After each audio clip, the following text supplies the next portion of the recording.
Termoidraulica Susin. Se compri una caldaia, in omaggio il condizionatore. Termoidraulica Susin a 0 branco.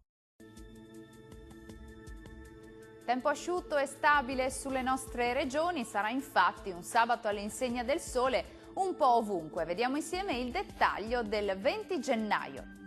Sul Veneto ampio soleggiamento con il cielo che si presenterà poco o parzialmente nuvoloso. Qualche nube in più nella seconda parte della giornata, anche con qualche debole pioggia sul bellunese in serata.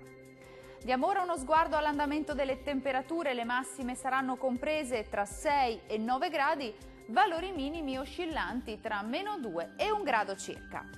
Spostiamoci ora a vedere che tempo farà sul Friuli Venezia Giulia. Anche qui sarà una bella giornata di sole, il cielo si presenterà sereno nella prima parte della giornata, cielo poco nuvoloso al pomeriggio con qualche pioggia sparsa entro sera-notte, ma in genere di debole intensità. Temperature massime tra 8 e 11 gradi, valori minimi tra -1 e 2 gradi circa.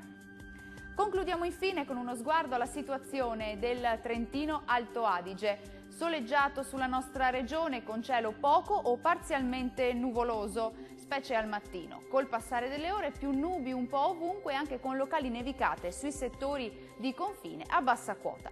Temperature massime tra 9 e 10 gradi, minime tra 1 e 2 gradi. Il mare sarà quasi calmo sulle coste e poco mosso al largo, i venti moderati meridionali. Dal meteo di Antenna 3 è tutto, arrivederci!